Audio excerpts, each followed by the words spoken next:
Every crisis has a face. Coming here every day.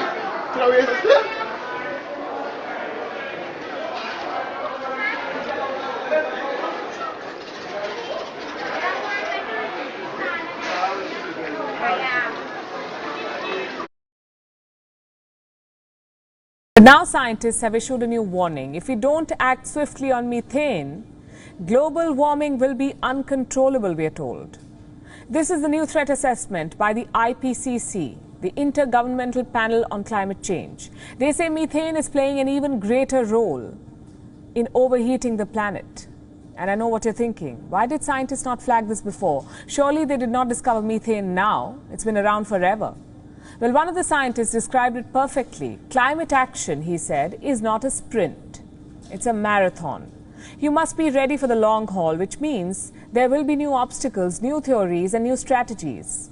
Let's talk a bit about this new theory on methane. Some basics first. Where does methane come from? Some of it is released during oil and gas extraction, especially in poorly managed wells.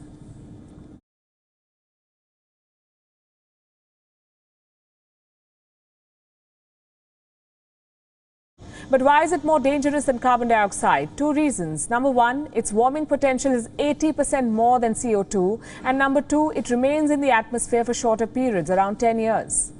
So in the short run, we have to cut down methane. That's the What? Jeez, you me? I have never seen this in 60 years of my life in Kokwani. No, you can't go, sir. This trigger. Trigger, you done there and left this here, sir. Don't take control. Who the A?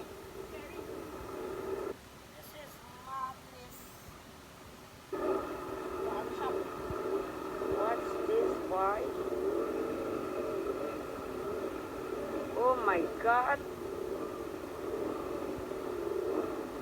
I want to go and sit there by Tasha shop. Call her, you hand up on your lights. Hey, stop shake, boy. I have never ever seen this. Look like a house. Well, I'm sorry, I want to see Tasha please. Look at this, you can imagine. This ain't right. Look, this is a disaster. Mr. President, this is a disaster. Look at pigs.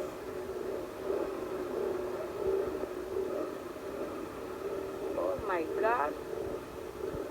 This can't be truth. This is not no truth. Janet!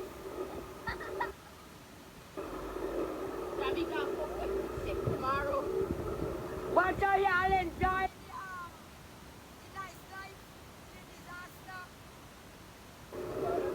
Alright, I tell you. What is this, boy?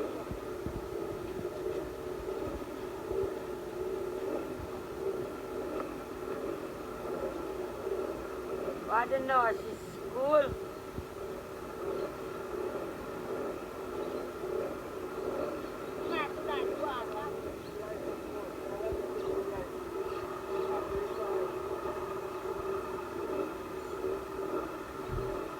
What is snacking? Watch my daughter lovely boutique on the water for real. Brother Sammy.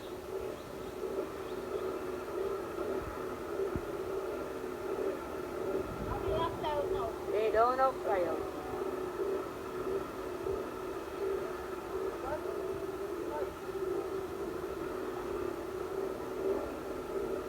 Stumpy, I saw Stumpy went raising the house all the time, like the house can't raise no more.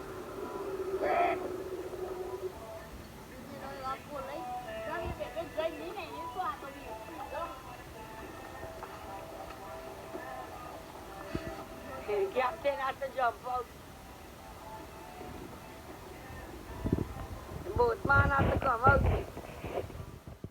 ExxonMobil has essentially gotten caught in a secretly recorded meeting with one of its executive lobbyists, admitting that they engage in legalized bribery toward corporate Democrats to prevent legislation that would hurt their bottom line.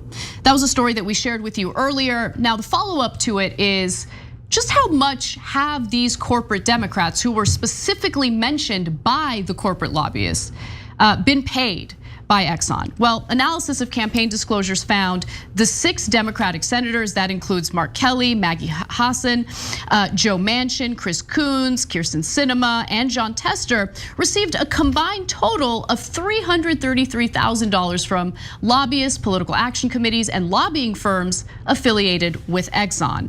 So let's get into.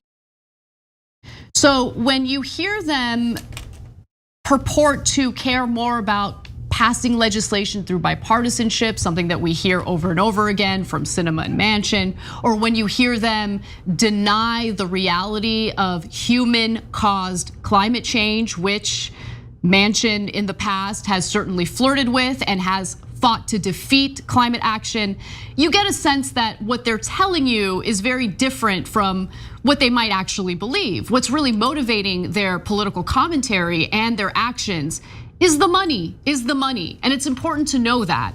So it's really great that Greenpeace was able to get that video out of the ExxonMobil executive lobbyist. Basically admit, yeah, this is what we do. We try to sow disinformation by paying off these lawmakers who do our bidding for us. They float on a sea of oil and gas, so why shouldn't they have actually a good economy since that's so remunerative? And then you get to the particularities of the oil and gas industry, which is that it often screws up your country. It very often co-ops and screws up any hope at good government. But in the hands of an unsavory dictator, it can also be used to deliberately create corruption and to turn the lights on and off, and to create morasses of corruption that he can use against his enemies. You know, when I was at Lawrence Lessig, who's a Harvard law professor and has written about corruption, and I was in a corruption lab with him, and he talked about corruption as an improper dependence, which I thought was always a good phrase, like things that should be independent or dependent on things like the will of the people create a dependence that's improper. Yeah. And I kept thinking that phrase in this book because there are all kinds of improper dependences, right? So all these people that should be stewards of Ukraine's bounty instead have an improper dependence on Vladimir Putin.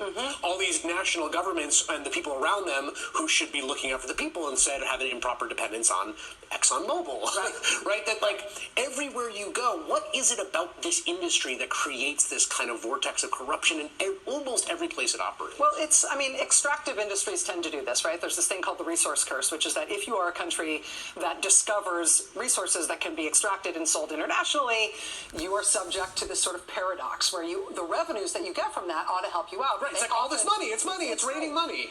Except what it tends to do is it tends to create a stream of money to the elites and to the government that is going to allow extractive industries to come in and take that stuff out. That elite and those government ministers then end up having no purpose on earth other than keeping themselves in power to cash in on that stuff. And it makes the government essentially serve only that one purpose. So Equatorial Guinea, which you mentioned, they see, $25 billion poured into that country in less than 10 years when they discover oil. $25 billion in a little poor country like Equatorial Guinea should have been like winning the lottery, right? And instead, infant mortality goes up, poverty goes up, healthcare and education go down, and the son of the president buys all the world's Michael Jackson memorabilia.